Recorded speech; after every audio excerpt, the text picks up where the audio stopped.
persisnya Bu ini, eh, yayasan Ibu ini. Siap. Ibu kan pendidikan yayasan. Iya. Kegiatan-kegiatan yang Ibu lakukan di kegiatan ini menyangkut disabilitas, persisnya apa? Kalau boleh saya cerita sedikit ya, Yayasan ABK ini lahirnya kurang lebih setahun yang lalu. ABK ini kalau secara akronim kan anak berkebutuhan khusus. Tapi kalau untuk yayasan kami ini namanya Aldi Bersama Kami. Jadi Aldi ini adalah anak saya yang menderita autis. Jadi kalau di bahasa undang-undang tuh anak saya tuh disabilitas mental, gitu, autis mental ya. Kebetulan walaupun kami semua sayang sekali sama Aldi, ternyata Sang Pencipta lebih sayang.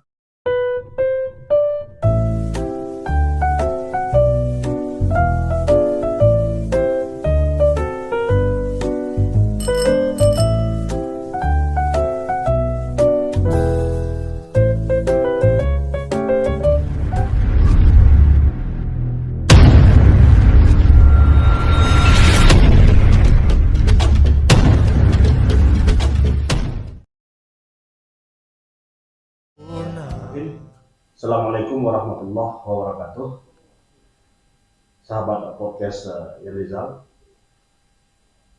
Pada kesempatan kali ini, kesempatan yang berbahagia ini masih dalam suasana Idul Fitri. Kita sudah bersama sumber kita dan kita akan berdiskusi dengan beliau mengenai dunia disabilitas. Hadir bersama kita Bu Yuli sebagai pengurus dari Yayasan ABK Aldi Bersama Kami. Kemudian ada Pak Ronald sebagai penyandang disabilitas itu sendiri. Selamat malam Bu Yuli. Selamat malam Pak Yen. Apa kabar Bu Yuli? Alhamdulillah kabarnya baik. Perjalanan dari Jakarta ke Solo kemarin bagaimana perjalanannya? Alhamdulillah ya, cukup lancar gitu karena sekarang ini kan udah ada tol. Begitu keluar Bakauni kita udah dapat lewat tol, terus bisa memangkas waktu perjalanan sehingga cepat sampai ke Solo. Lancar-lancar saja. Alhamdulillah lancar. Bu Yuli sekarang masih domisili di Jakarta? Iya, domisili secara administrasi saya tercatat sebagai salah satu warga DKI Jakarta, khususnya Jakarta Utara. Iya. Nah, kalau kita bicara disabilitas, Bu, berarti kegiatan-kegiatan disabilitas Ibu sekarang masih di Jakarta? Semenjak tahun lalu 2021, saya coba menggabungkan dua kota di mana saya berkecimpung. Jadi Hari Disabilitas kemarin, maaf, Hari Disabilitas 2021 itu kita laksanakan Solo dan Jakarta. Secara bersamaan? Waktu yang berbeda. Di Solo tanggal 3 Desember pas dengan Hari Disabilitas Internasional. Alhamdulillah Pak Wagub Audi Jenaldi bisa gabung hadir bersama kami ketika itu. Kemudian yang di Jakarta tanggal 12 Desembernya Pak Yen dengan Wagub Ariza Patria. Di Jakarta. Di Jakarta. Begini Bu, disabilitas ini istilah yang masih asing lah bagi masyarakat kita. Bisa Ibu jelaskan mungkin apa sih disabilitas itu? Disabilitas untuk zaman sekarang ada sedikit pergeseran, perluasan makna gitu ya. Ya, kalau kita bicara disabilitas, alhamdulillah nih semenjak di bawah kepemimpinan Pak Jokowi, kita punya Undang-Undang Nomor 8 Tahun 2016, Undang-Undang tentang penyandang disabilitas. Kalau berbicara disabilitas menurut bahasa undang-undang, itu ada 4 ragam jenis disabilitasnya. Yang pertama itu disabilitas fisik, yang kedua disabilitas sensorik, yang ketiga disabilitas mental, dan yang terakhir adalah disabilitas intelektual. Kalau bahasa gampangnya sih gini aja Pak Yan, disabilitas itu seseorang yang mempunyai kendala atau keterbatasan dalam bersosialisasi dalam waktu yang cukup lama gitu, baik fisik, mental, intelektual, dan sensorik. Jadi ya, Ibu mengatakan sejak baru di zaman Pak Jokowi. Iya. Artinya sebelum itu Indonesia belum punya undang-undang yang mengurus disabilitas ini. Betul, tepat sekali. Padahal Indonesia adalah salah satu negara yang meratifikasi Deklarasi of Human Rights gitu. Tapi ternyata pemerintah baru kemarin membuat secara resmi payung hukum undang-undang mengenai tentang penyandang disabilitasnya. Dan alhamdulillah juga pada 1 Desember 2021 kita sekarang udah punya Komnas Disabilitas. Jadi kita udah setara lah dengan Komnas-Komnas yang lain. Gitu. Baru tanggal 1 kemarin 7 komisionernya dilantik oleh Presiden di Istana Negara. 4 dari disabilitas, 3 dari non-disabilitas. Jadi bicara keberpihakan negara, sebelum ada undang-undang disabilitas dan setelah ada undang-undang disabilitas, keberpihakan terhadap penyandang disabilitas ini, baik itu sosial, ekonomi, pendidikan, dan lain-lainnya loh. Kalau yang kami amati selama ini, sebelum lahirnya Undang-Undang Nomor 8 Tahun 2016, memang terasa sekali bahwa adanya diskriminasi gitu, bahwa kelompok komunitas disabilitas ini menjadi masyarakat kelas 2 yang kehadirannya itu sepertinya tidak diharapkan oleh negara gitu, karena ketika itu disabilitas identik dengan, maaf ya, cacat. Jadi konotasi orang terhadap cacat ini adalah beban, memberatkan, dan stigma-stigma negatif lainnya yang melekat pada disabilitas itu sendiri. Sejalan dengan perjalanan waktu, kemudian juga diiringi oleh perjuangan dari teman-teman komunitas disabilitas seluruh Indonesia, akhirnya pemerintah mengeluarkan, baru 2016 kemarin, mengeluarkan payung hukum untuk kami penyandang disabilitas, yaitu Undang-Undang Nomor 8 2016 itu. Setelah undang-undang ini lahir juga ternyata tidak serta-merta menyelesaikan masalah disabilitas. Seperti yang Pak Yen katakan tadi, kalau kita lihat dari sisi pendidikan, sarana untuk disabilitas menimba ilmu, katakanlah SLB, ya SLB, itu jumlahnya masih kurang, jauh daripada angka yang normal gitu. Bayangkan Pak Yen, untuk tingkat SD aja ya, bayangkan oleh Pak Yen berapa banyak SD negeri yang ada di lingkungan kita, banyak kan? Coba sekarang Pak Yen jalan-jalan, ada berapa banyak SLB yang membuka pendidikan SD luar biasa untuk disabilitas? Tahu saya di sini satu, SD atau SLTP juga nggak tahu. Iya. Ya kalau SLB itu dia di situ semua, SD, ya SD luar biasa di situ, SMP luar biasa di situ, dan SMA luar biasanya di situ. Jadi memang betul kalau Pak Yan itu mungkin bisa dikatakan jumlah SLB yang ada di wilayah sekitaran kita, kalau kita amati secara kasat mata, itu tidak lebih daripada jari yang ada di tangan. Kalaupun ada banyak, mungkin turut serta pihak swasta. Dan juga untuk di DKI aja, khususnya di Jakarta Utara ya, SLB swasta itu juga nggak banyak.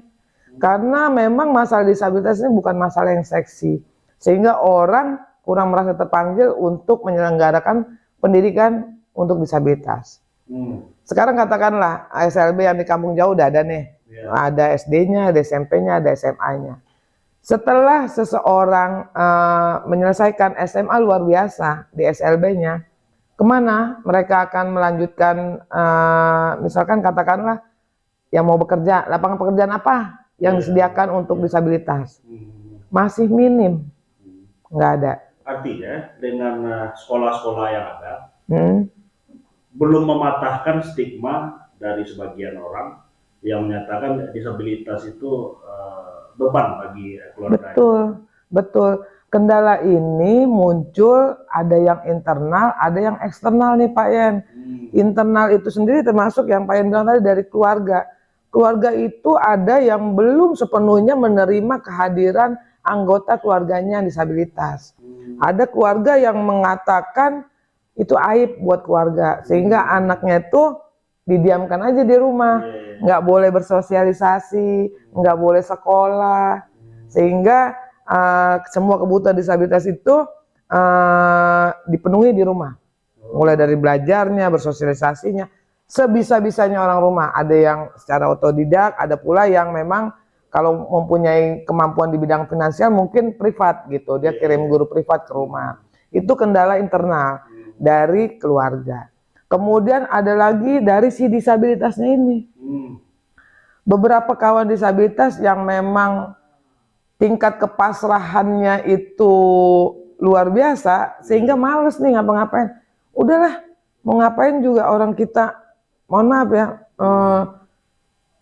kakinya nggak lengkap, tangannya nggak lengkap, pendengarannya nggak maksimal, atau penglihatannya ada yang low vision atau malah yang tunanetra sama sekali. Akhirnya pasrah dan tidak ada keinginan untuk berubah. Itu kendala dari internal. Kemudian kendala dari eksternal itu mungkin lingkungan yang belum responsif terhadap disabilitas. Ketika disabilitas keluar dengan menggunakan entah kaki palsu atau kursi roda, itu cemeeh ya, cemeeh itu luar biasa menyakitkan hati si disabilitas itu sendiri. Persisnya Bu ini, yayasan Ibu ini. Siap. Ibu kan pendidikan yayasan. Iya. Kegiatan-kegiatan yang Ibu lakukan di kegiatan ini menyangkut disabilitas, persisnya apa Bu? Kalau boleh saya cerita sedikit ya, Yayasan ABK ini lahirnya kurang lebih setahun yang lalu. ABK ini kalau secara akronim kan anak berkebutuhan khusus. Tapi kalau untuk yayasan kami ini namanya Aldi Bersama Kami. Jadi Aldi ini adalah anak saya yang menderita autis. Jadi kalau di bahasa undang-undang tuh anak saya tuh disabilitas mental gitu, autis mental ya. Kebetulan walaupun kami semua sayang sekali sama Aldi, ternyata Sang Pencipta lebih sayang. Aldi meninggal 12 Februari 2021 menghadap Sang Pencipta. Sementara kami keluarga yang ditinggalkan oleh Aldi ini masih belum bisa berbuat banyak untuk Aldi gitu. Dari Aldi kecil ini kita belajar banyak hal, baik itu tentang kesabaran, tentang kasih sayang, tentang bagaimana si Aldi yang autis ini berbagi dengan temannya gitu. Kita lihat dengan mata dan kepala itu. Jadi kami bersepakat di keluarga untuk membuat sebuah yayasan ABK, Aldi Bersama Kami, yang memang kami dedikasikan untuk Aldi gitu ya, sebagai motivator dalam hidup kami sekeluarga. Concern yayasan Aldi Bersama Kami ini memang concern terhadap disabilitas, walaupun ini yayasan sosial yang skupnya luas, tapi kami karena keterbatasan kami dan juga keinginan kami mengkhususkan diri untuk disabilitas. Lebih spesifiknya lagi disabilitas usia produktif gitu. Jadi kami punya mimpi, punya cita-cita bagaimana disabilitas ini bisa mandiri di bidang ekonomi gitu. Nah, kegiatan perdana kami, karena kami juga baru lahir ya, kegiatan perdana kami adalah melaksanakan pelatihan pembuatan telur asin untuk teman-teman disabilitas di Kota Solo gitu, dengan bergandengan tangan dengan Dinas Sosial Kota Solo. Itu udah kami laksanakan tanggal 1 Desember tahun lalu. Jadi inspirasinya dari Aldi, anak Bu Yuni. Iya. Aldi lain. Iya. Kita berikan perhatian. Betul Pak Yon. Betul. Jadi kami ingin semangatnya Aldi tuh pede banget loh. Dia suka ngevlog, suka apa, nggak bisa baca, nggak bisa nulis. Sampai dengan meninggal usia 15 tahun, kelas 1 SMP, luar biasa, nggak bisa baca, nggak bisa nulis. Tapi pedenya luar biasa. Jadi yang harus ditumbuhkan dari disabilitas ini adalah kepercayaan diri dulu. Betul, betul. Supaya dia bisa berbaur di. Iya, betul. Sebelum kita teruskan, Bu Lili, kita tanyakan dulu sama Pak Ronald ini. Siap. Kalau menurut saya Pak Ronald ini salah satu disabilitas yang luar biasa. Iya. Beliau punya usaha, iya. beliau pimpinan organisasi juga. Iya. Yang Pak Ronald rasakan, Pak Ronald, sebagai penyandang disabilitas, pandangan masyarakat dan perlakuan masyarakat terhadap penyandang disabilitas ini. Bagi saya, Pak, tentang stabilitas tersebut ya Pak ya. Yeah. Itu kembali kepada hakikat diri kita masing-masing. Sebenarnya hidup ini tidak terlepas dari kadar Allah. Kita ini terlahir sudah ada diperuntukkan masing-masing. Yeah. Jadi memang disabilitas itu di mana-mana banyak ditemukan pasrah pada keadaan diri, putus asa, mau mengapa dalam hidup ini lagi, otomatis kebanyakan menunggu pemberian dari yang lain. Tapi bagi saya pribadi ya Pak ya, saya dari dulu itu memang punya prinsip hidup adalah perjuangan. Yeah. Kita tidak bisa mengubah kodrat Allah. Yeah. Dan kita harus punya landasan bahwasannya Allah itu melahirkan atau menciptakan umatnya itu tidak ada yang sia-sia di atas dunia. Yeah. Jangan karena kita putus asa, kita pasrah, itu yang membuat kita sia-sia di atas dunia. Saya sepanjang saya mampu, insya Allah sampai saat ini saya berupaya untuk tekad. Bahwasannya saya punya prinsip seperti ini saya. Seperti yang pernah diajarkan oleh ibu saya. Yeah. Hidup yang paling indah itu memberi. Itu ketika saya melihat dulu. Saya ini nggak lihat udah 17 tahun. Dari itulah saya terbiasa bekerja, berusaha. Disitulah tertanam dalam hati saya ini, hidup tak lepas dari perjuangan. Apapunlah bentuk kekurangan kita, apapun bentuk kelebihan kita, hakikat hidup adalah perjuangan. Yeah. Jadi bagi saya secara pribadi memang perjuangan itu segala-galanya. Yeah. Dengan hakikat perjuangan itu kita akan berpikir bagaimana kita menjalankan kehidupan kita ke depan dalam keadaan kita kekurangan. Dan lagi pula Allah telah menyampaikan di dalam Al-Quran tersebut, manusia itu bukanlah makhluk yang sempurna. Ada kekurangan, ada kelebihan. Kembali kepada fitrah kita masing-masing. Gitu Pak ya. Iya. Ada berapa banyak ini disabilitas yang punya tekad kuat seperti Pak Ronald ini?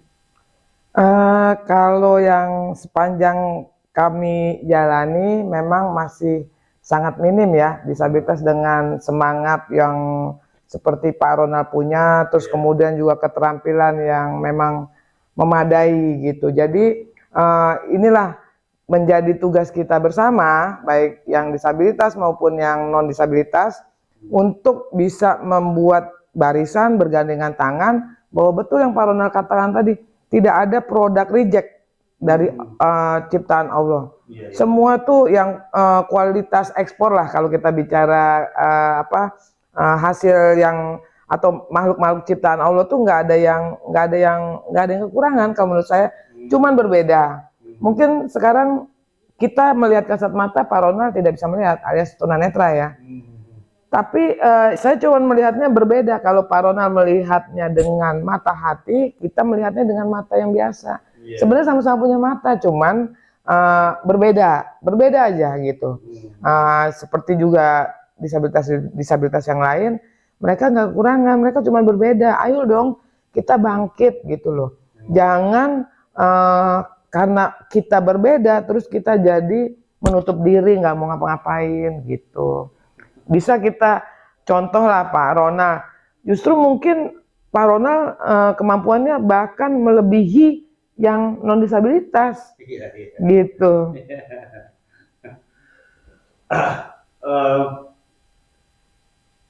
Ketika Bu Yuli masuk ke Solo dari Jakarta dengan perjuangan yang sama untuk saudara-saudara kita yang disabilitas, Bu Yuli memulai dengan keterampilan telur asin. Iya.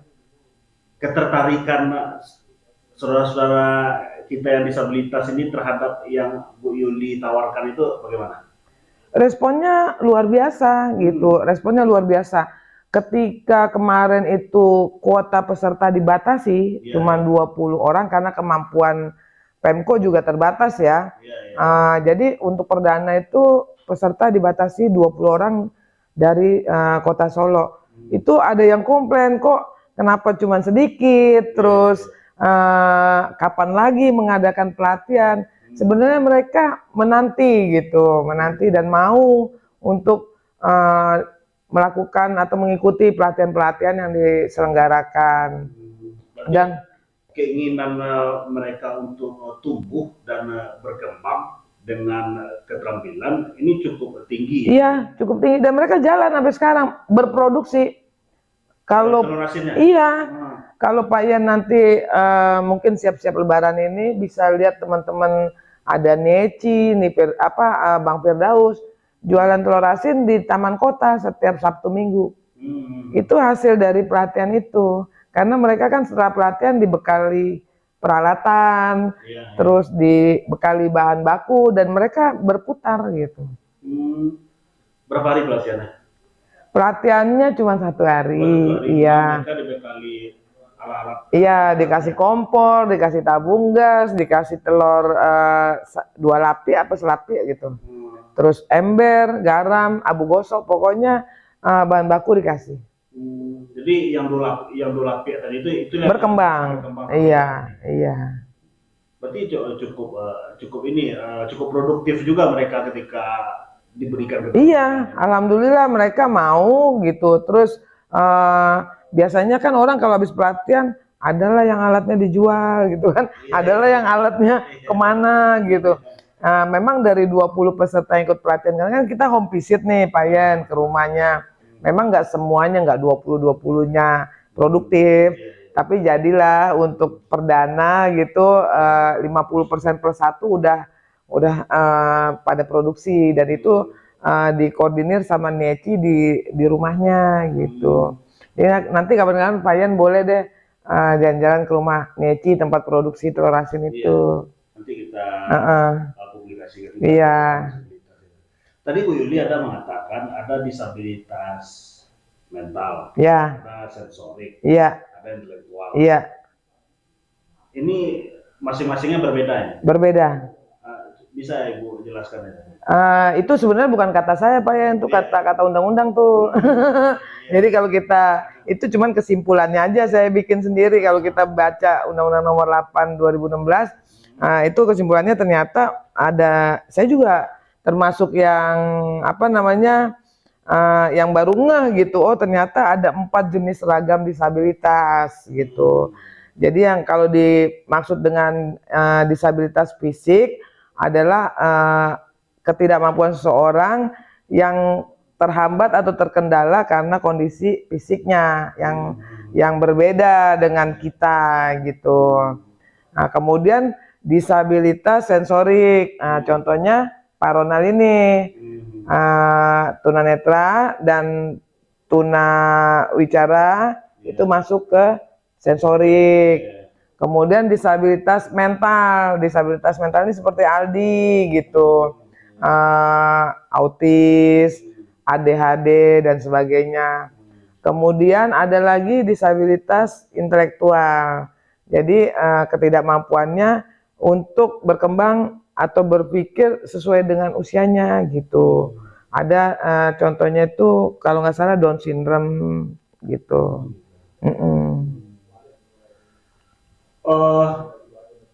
Terhadap masing-masing disabilitas itu perlakuannya, pelayanannya berbeda-beda itu. Iya, iya berbeda-beda. Jadi kalau kita pendekatan ke disabilitas itu menurut dengan ragam disabilitasnya itu sendiri gitu.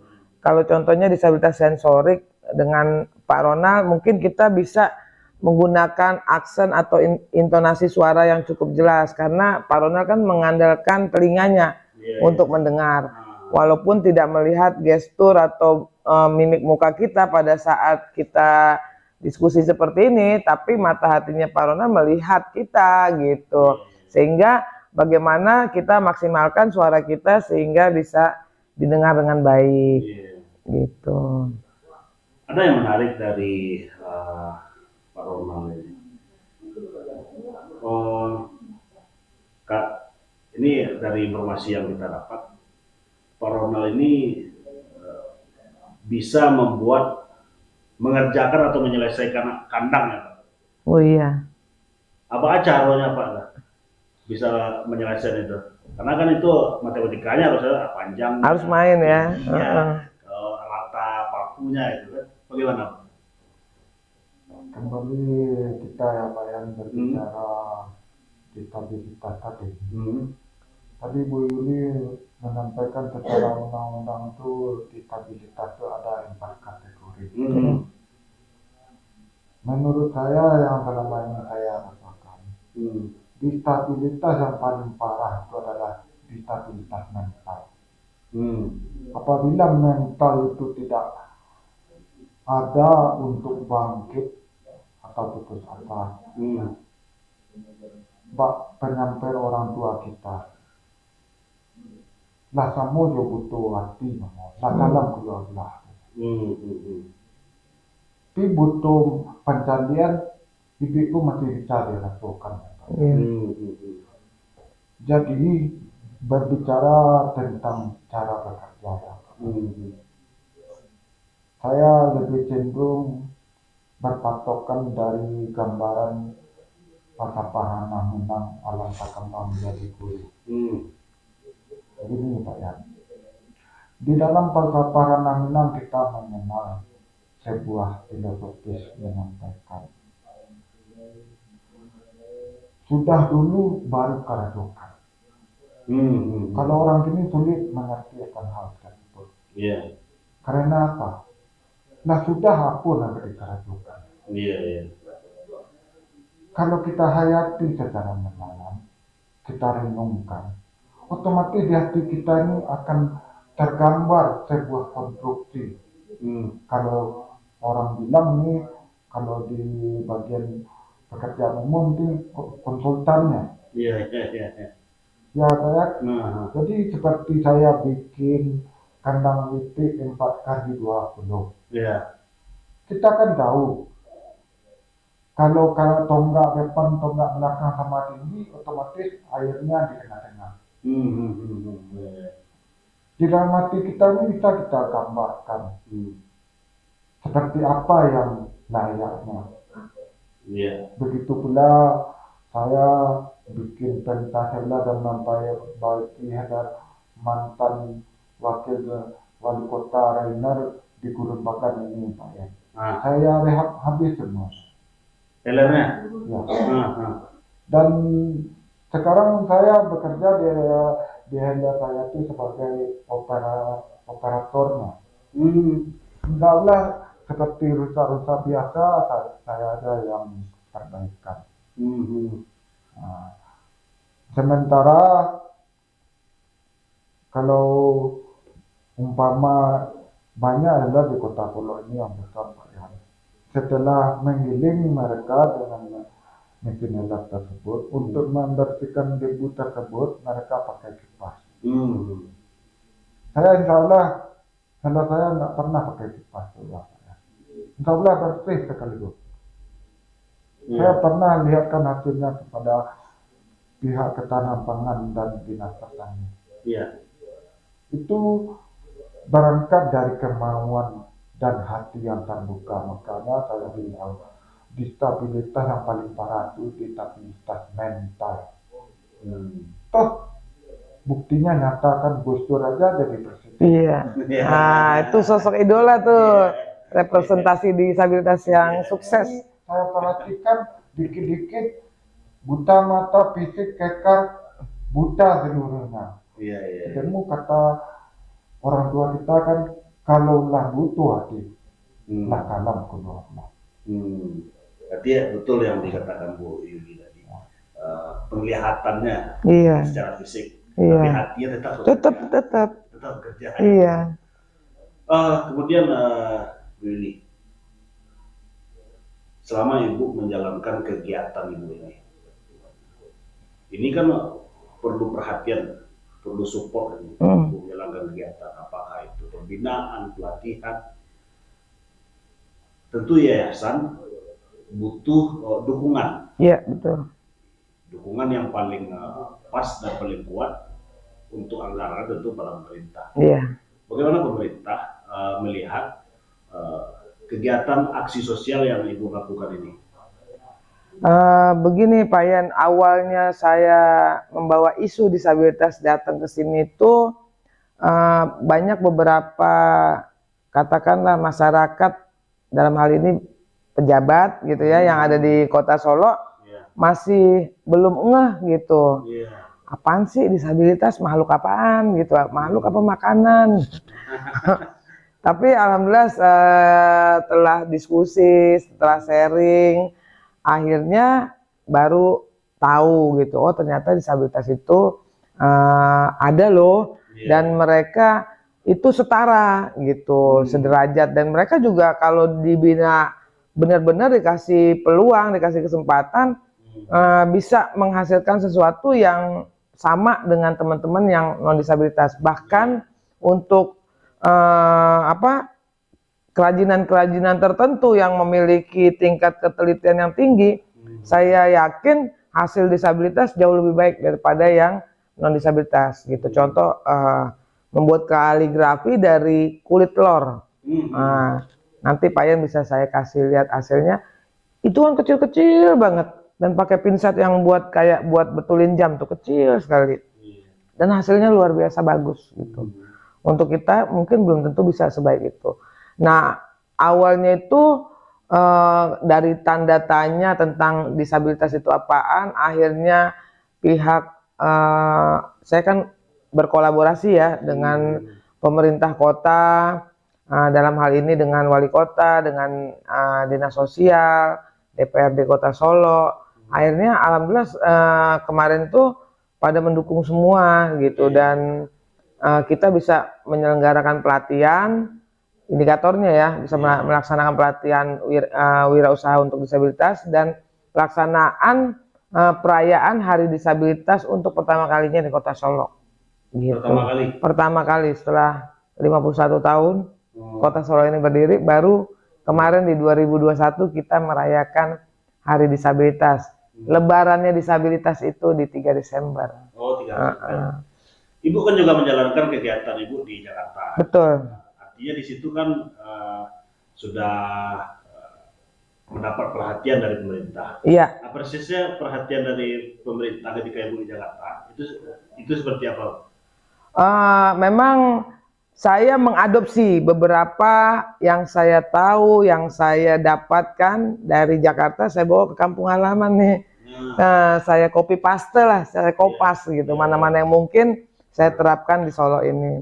Kalau di Jakarta, alhamdulillah ya, posisi atau keberadaan disabilitas saat ini itu mendapat perhatian yang ekstra dari, katakanlah untuk tingkat provinsi, dari Gubernur DKI Jakarta. Setahu saya Jakarta satu-satunya yang mempunyai perhatian lebih tersebut dalam bentuk KPDJ, Kartu Penyandang Disabilitas Jakarta. Jadi Pemprov DKI Jakarta tiap bulan memberi anggaran subsidi kepada disabilitas Jakarta dalam bentuk KPDJ. Memang belum seluruh disabilitas DKI yang dapat, tapi ini program gubernur yang akan dilakukan secara bertahap gitu. Nah, dengan menggunakan kartu penyandang disabilitas Jakarta tersebut, si disabilitas ini bisa naik busway gratis gitu. Pokoknya fasilitas-fasilitas yang dimiliki oleh Pemprov itu bisa dinikmati oleh disabilitas secara gratis. Belum lagi kalau di Jakarta ya, karena memang ibu kota, aksesibilitas, akses baik infrastruktur, jalan, terus segala sesuatu yang membuat nyaman disabilitas itu sudah dilakukan oleh Jakarta gitu.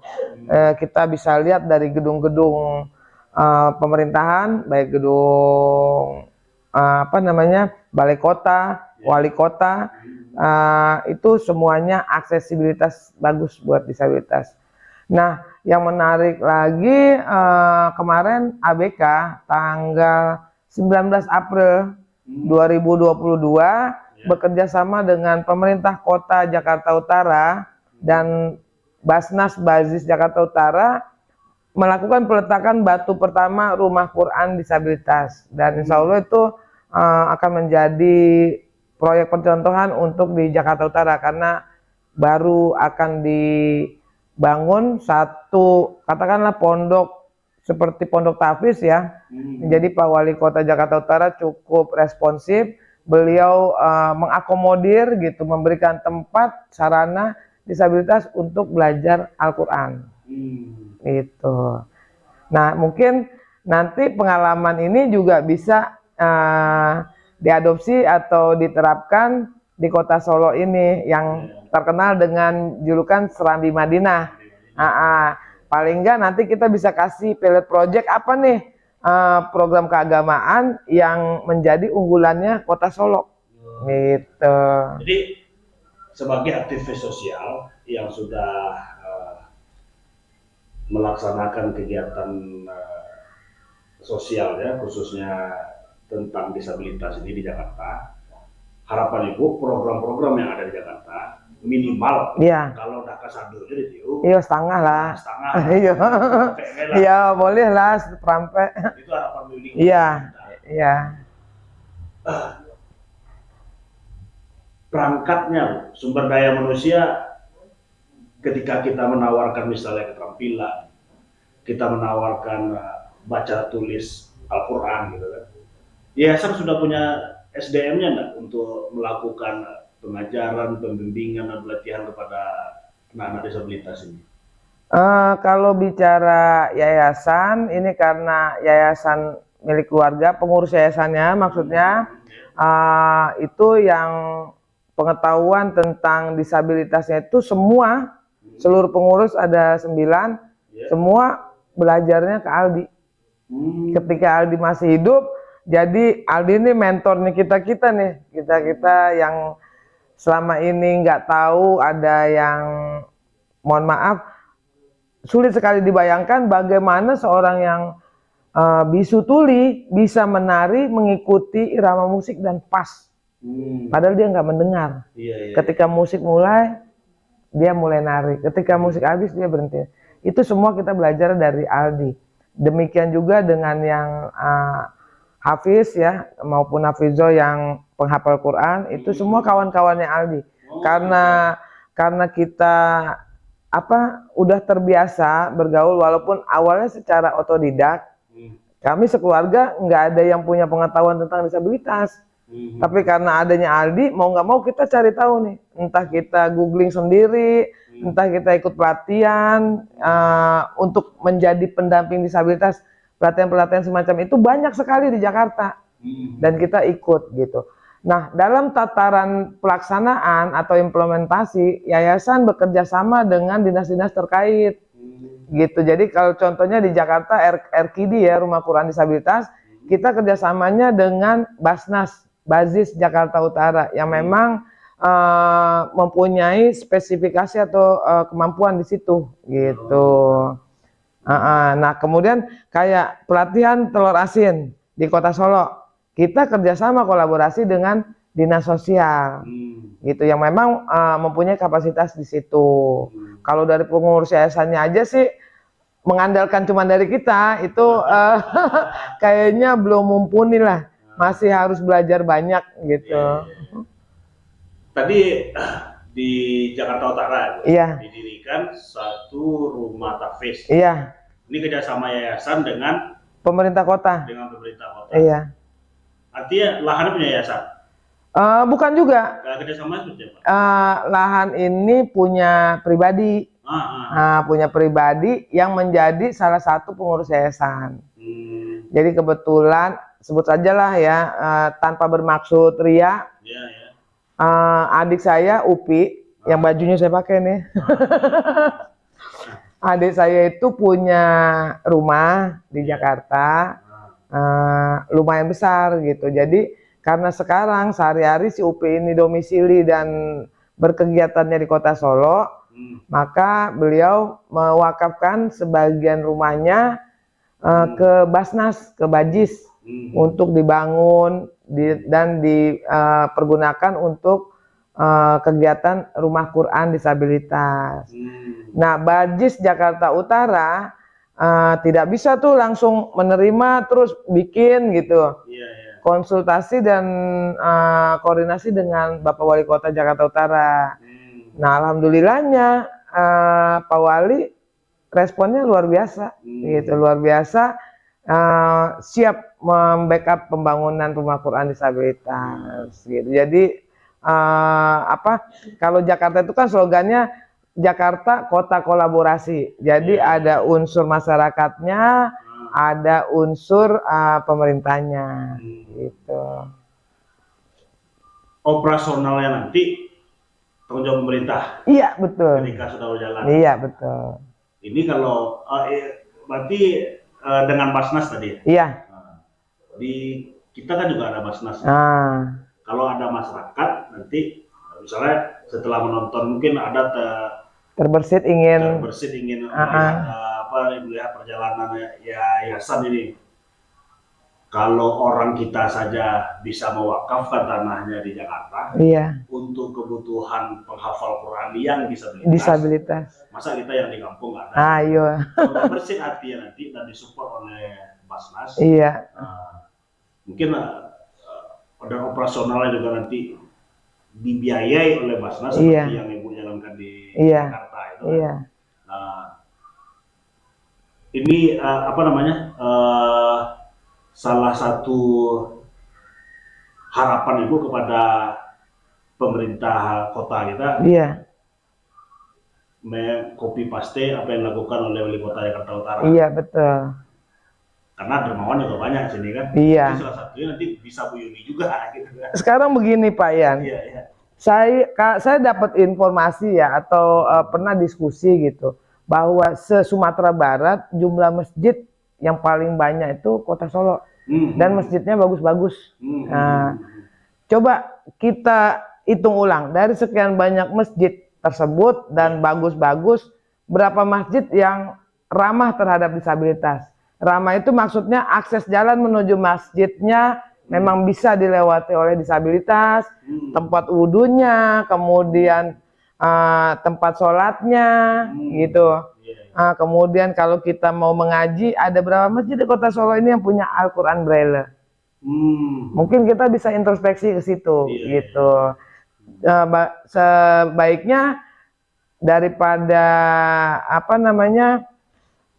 mubazir, yang nggak ada yang mubazir sih ya.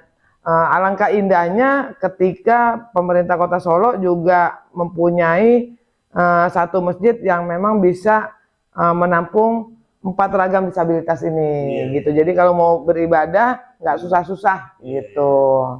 Ini sebagai bentuk keberpihakan kita di segala lini kepada disabilitas, termasuk hubungan dengan Allah. Iya, Sang Pencipta. Karena hak untuk menjalankan agama sesuai dengan agamanya masing-masing itu kan dilindungi oleh undang-undang Iya, gitu. untuk semua manusia. Untuk semua manusia.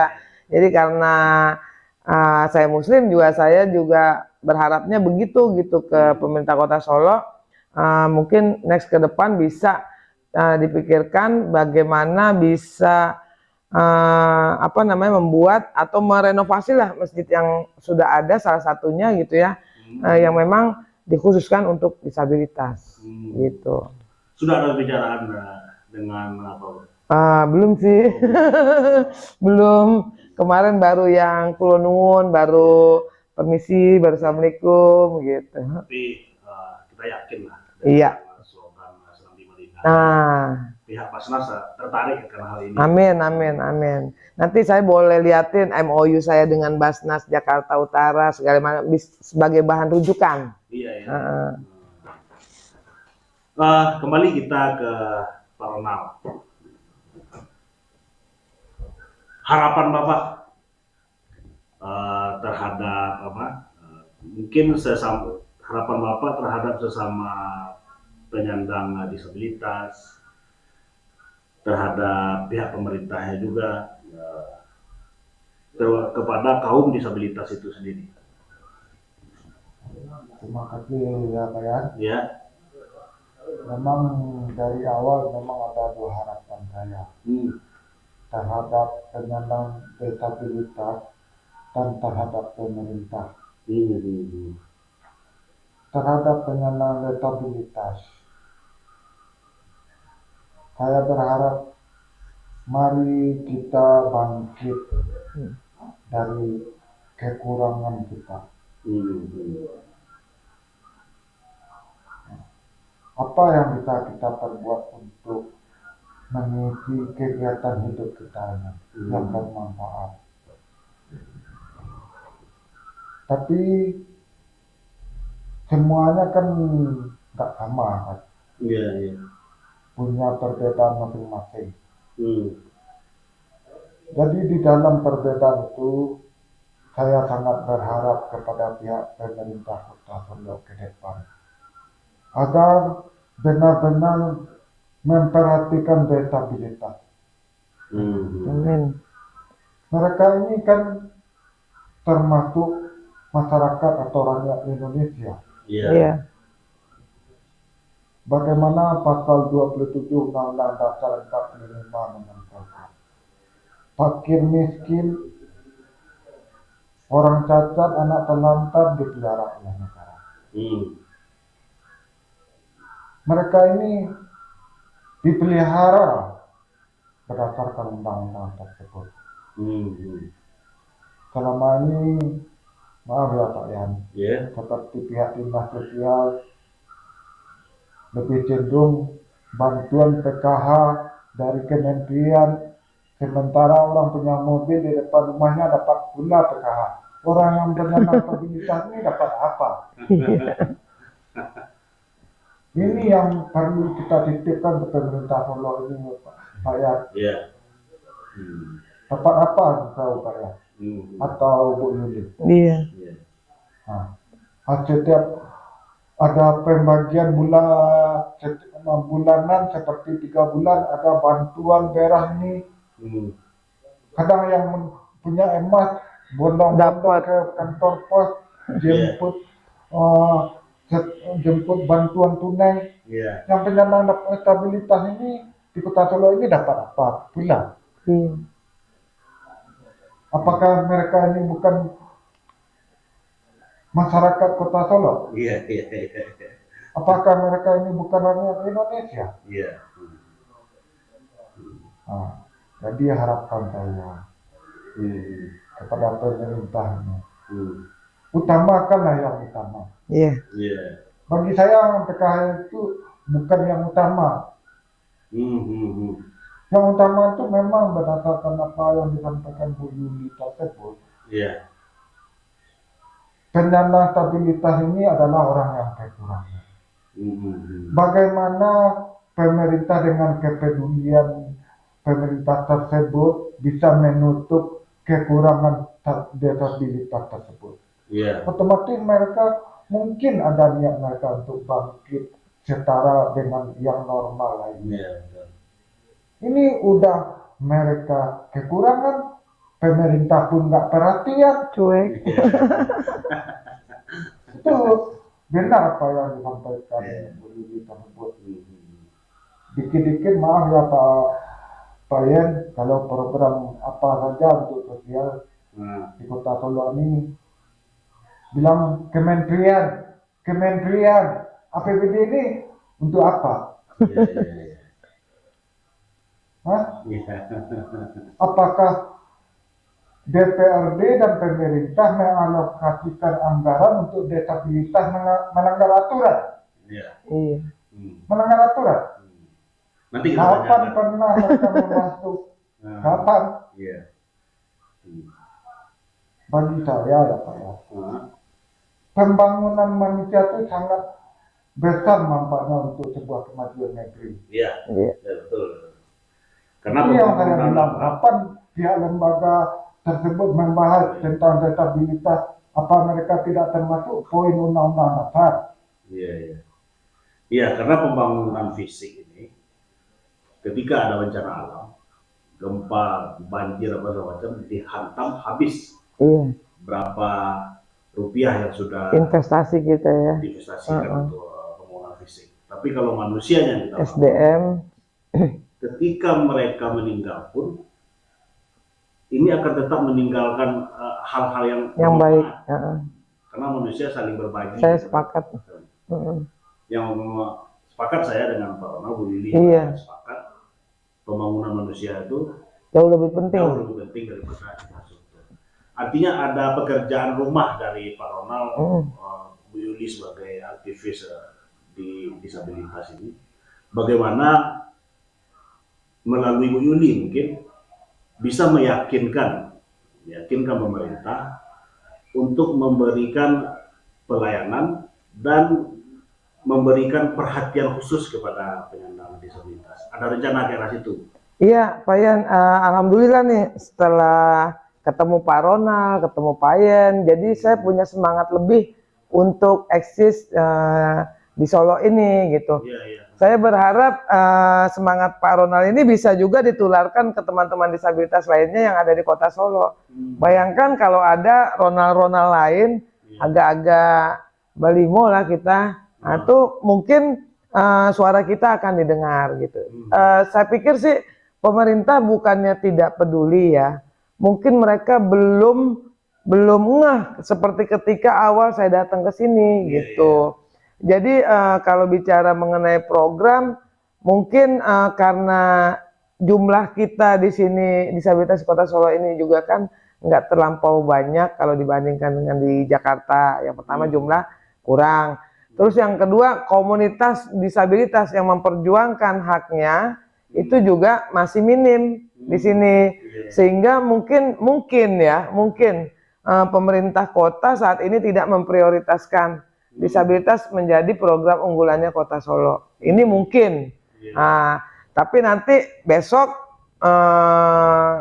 kita mungkin bisa bareng-bareng Pak Ronald, Pak Yan, kita audiensi dengan Pak Wali, dengan Ketua DPRD Kota Solo untuk menyamakan persepsi nih, menyamakan persepsi dulu. Bagaimana tadi sebenarnya yang dikatakan Pak Ronald benar ya, kalau bicara prioritas antara kenapa sih ada kecemburuan ya, yang mampu malah dapat bantuan, sedangkan disabilitas nggak usah dilihat dari mana-mana juga jelas-jelas dia butuh gitu. Nah mungkin kita nanti akan audiensi bareng ke depannya gitu untuk membuat program bersama. Ya kalau kemarin pemerintah kota belum punya, sekarang kita bikin bareng-bareng, duduk bersama gitu untuk kemajuan disabilitas pada masa-masa yang akan datang. Sudah Ibu kantongi belum? Kan ketika kita mengajukan satu program kepada pemerintah kan nanti akan menindaklanjuti dengan pengalokasian. Iya.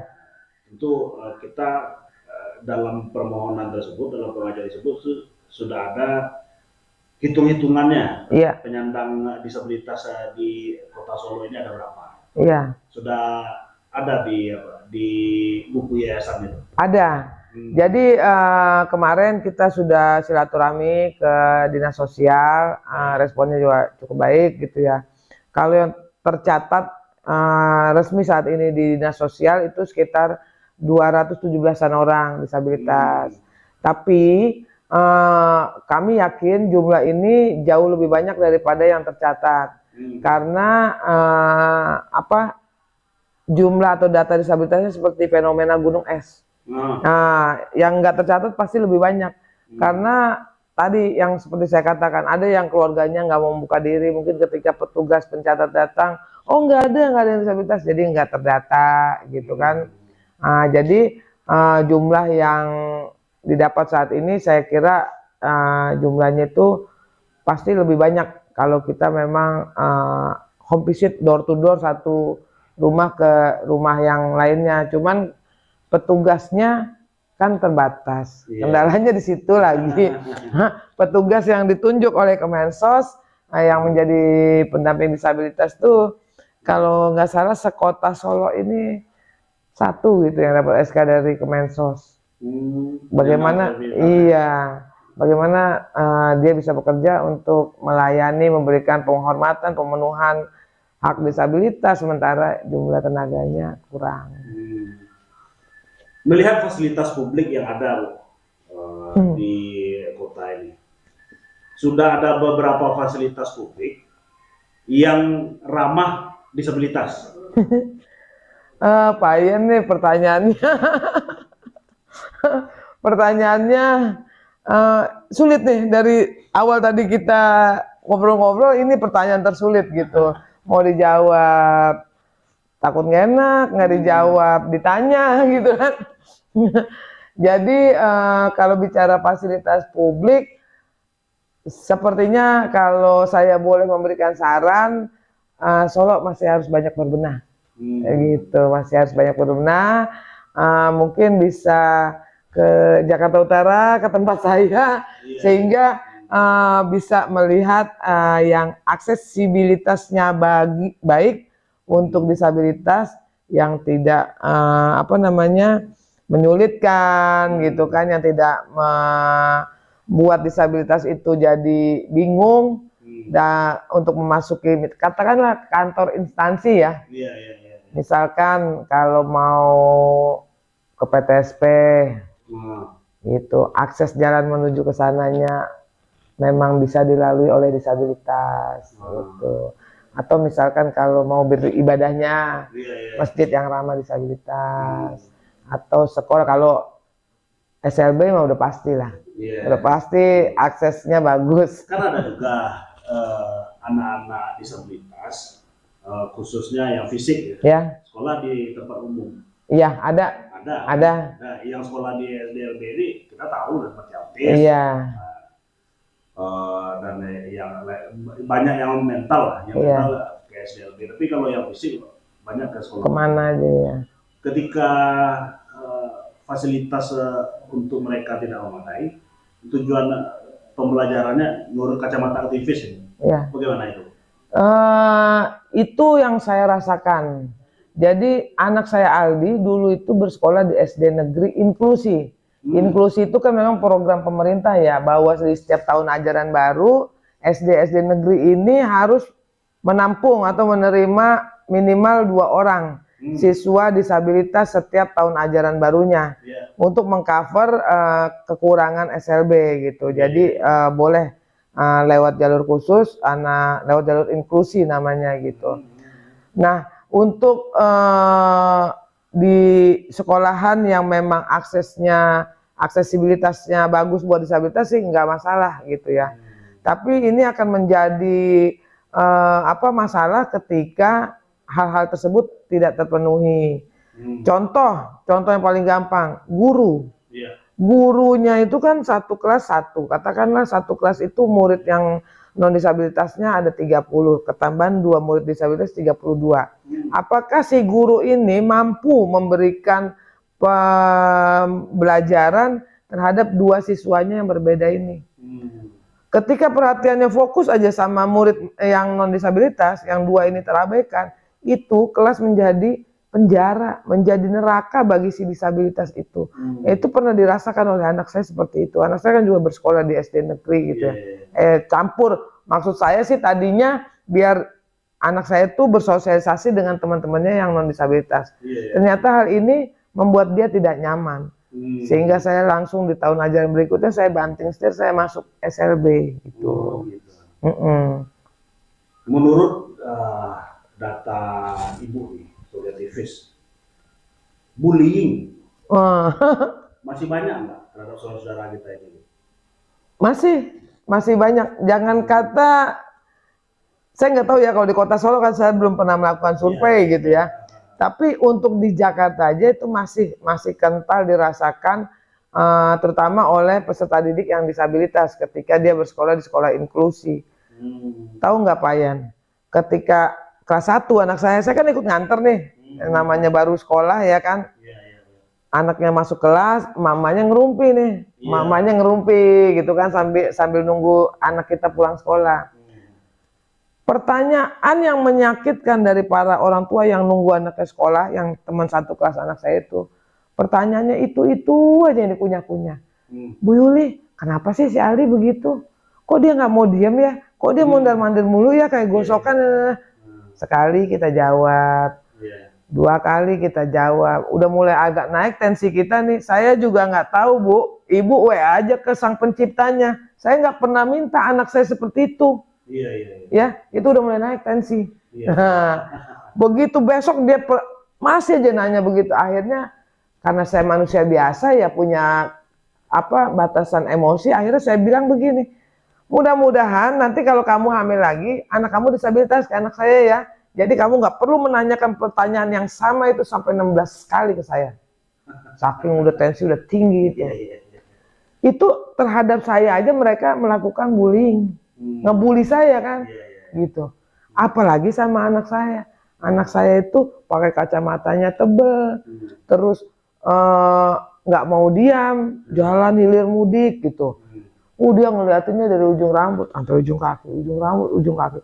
Pernah anak saya itu berangkat sekolah lengkap, pakai dasi, pakai topi, pakai sepatu, bawa tas, pulangnya nyeker, sepatunya nggak ada, diumpetin temennya.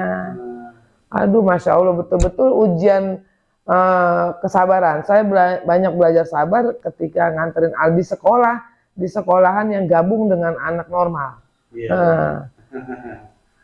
Habis itu karena kemauan anak juga pengennya ke SLB, akhirnya saya ke SLB. Cuman ya niat yang di kita, keinginan di kita, tapi keputusan di Allah ya.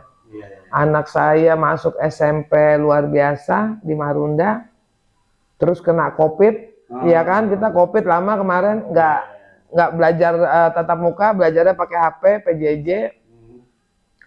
Jadi anak saya itu belum pernah merasakan duduk di kelas SLB karena COVID. Dia belum sempat pakai baju seragam SMP-nya, udah meninggal. Udah dipanggil sama yang artinya dalam memberikan kenyamanan kepada disabilitas, selain fasilitas penyangga tadi, artinya kan juga ada dari lingkungan sekeliling. Bagaimana mengedukasinya Ibu supaya tidak ada terjadi lagi bullying dari lingkungan masyarakat di sekitar? Benar tuh Pak Yan, itu penting banget ya, menjadi modal awal gitu. Bagaimana kita menjadi pendamping disabilitas. Yang pertama itu yang harus kita sosialisasikan, yang harus kita edukasi adalah keluarga inti. Keluarga inti. Dalam hal ini kalau misalkan saya lebih responsif terhadap Aldi, maka saya harus mengedukasi suami. Ini anak kita berbeda dengan adiknya gitu, karena Aldi kebetulan anak pertama ya. Ini Aldi ini berbeda dengan adiknya, atau ketika adiknya belum lahir, ketika itu saya katakan anak kita berbeda dengan anak orang. Jadi kita harus lebih perhatian sama anak kita, gitu. Ketika suami sudah mulai paham, saya beranjak ke keluarga yang lebih besar. ke abang saya, ke adik saya, keluarga besar saya lah gitu, ke orang tua saya, kakek neneknya Aldi, ke abang saya, omnya Aldi, ke adik saya, tante Aldi gitu kan. Ketika keluarga besar saya menerima Aldi dengan tangan terbuka, alhamdulillah. Jadi saya nggak sendirian itu, saya tidak merasakan beban bahwa si Aldi ini aib gitu buat saya yang harus saya umpetin, enggak. Saya nggak merasakan itu gitu. Ketika keluarga besar saya menerima, ya udah apapun kondisinya Aldi, dia cucu saya, kata mama saya gitu. Nggak merubah rasa sayang saya terhadap cucu saya. Itu mantap tuh ibu saya tuh. Udah gitu keluarga besar saya clear, saya mulai nih ke tetangga nih Pak Yan. Ke tetangga, karena sehari-hari kehidupan saya kan akan bersinggungan dengan orang yang di kanan kiri saya, depan belakang gitu kan. Maka saya sambil bersilaturahmi, sambil namu gitu kan, sambil numpang ngopi, saya sedikit demi sedikit menceritakan mengenai anak saya. Gitu. Bu RT saya, Pak RW saya kasih tahu.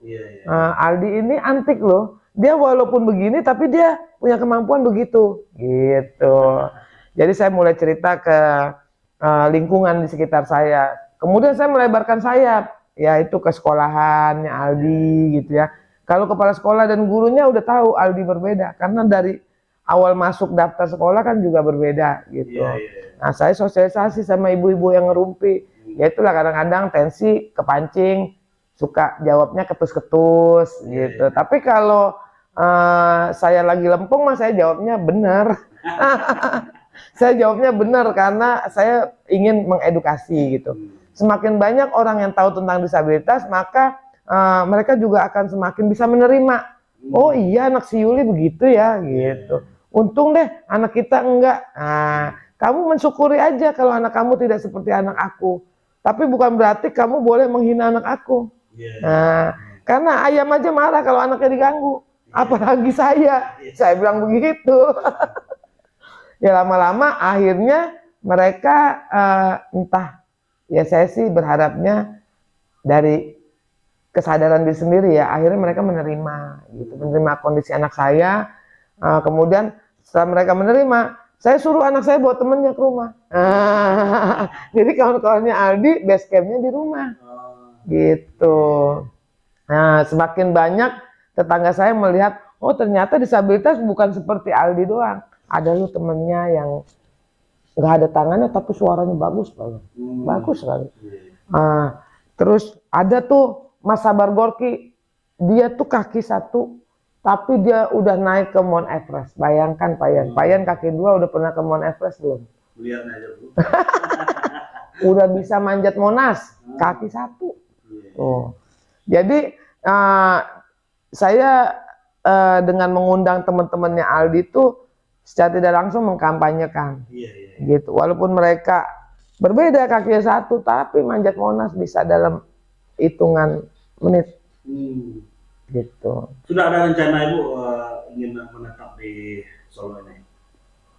Saya ini memang rencananya pengen menetap di Solo karena kan adiknya Aldi memilih melanjutkan pendidikan di sini di Solo ini gitu kan, kebetulan tamat SD.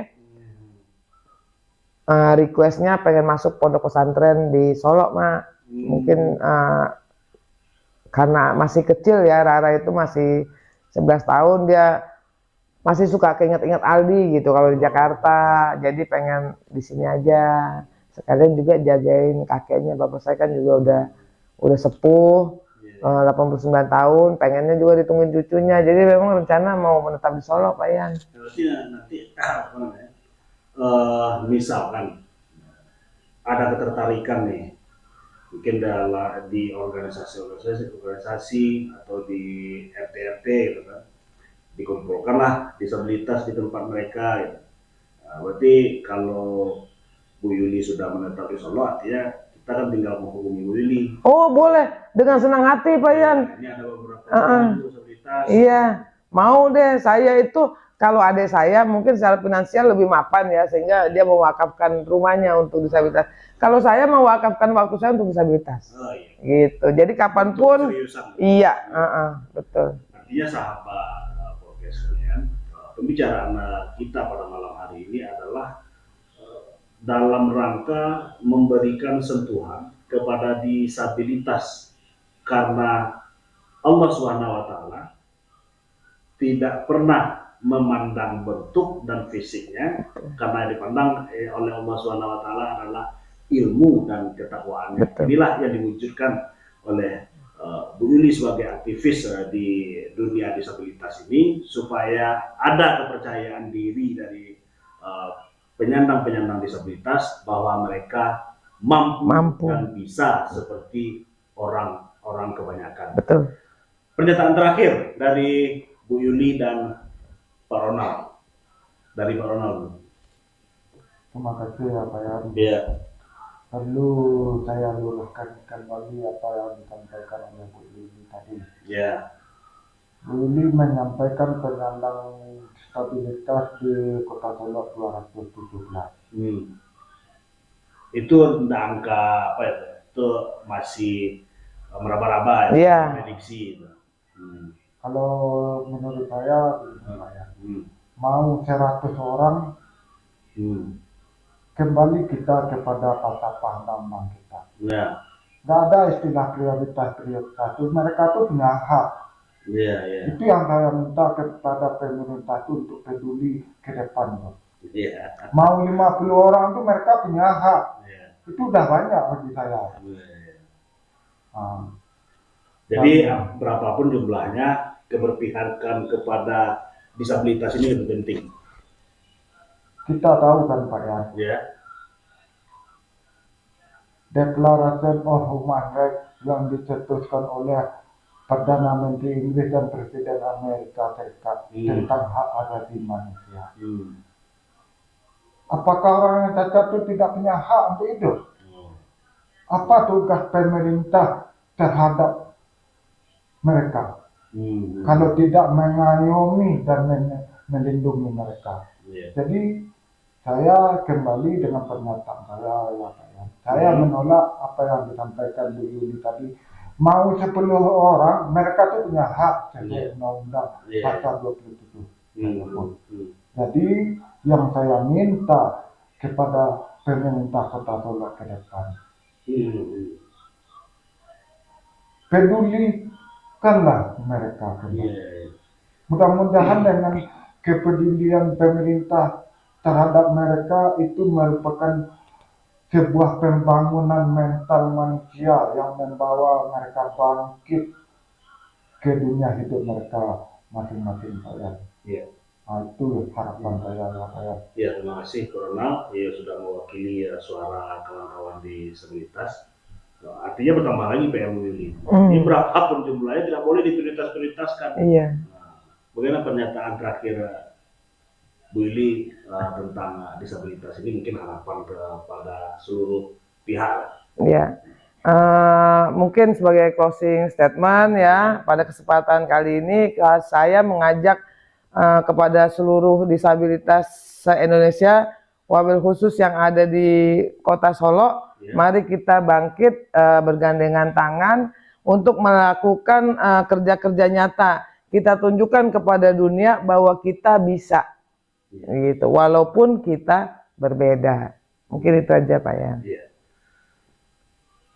Sahabat podcast sekalian, demikianlah pembicaraan kita mengenai disabilitas dengan segala manis dan pahitnya dunia disabilitas itu. Kemudian harapan kita bersama, mari kita bersama-sama memberikan kenyamanan kepada saudara-saudara kita yang berbeda, karena kebersamaan adalah satu modal awal untuk maju dan melangkah bersama. Billahi taufiq wal hidayah. Assalamualaikum warahmatullahi wabarakatuh. Waalaikumsalam warahmatullahi wabarakatuh. Terima kasih Bu Yuli. Sama-sama. Pak Ronald, makasih. Pak Ronald, kapan-kapan kita bisa bergerak bersama.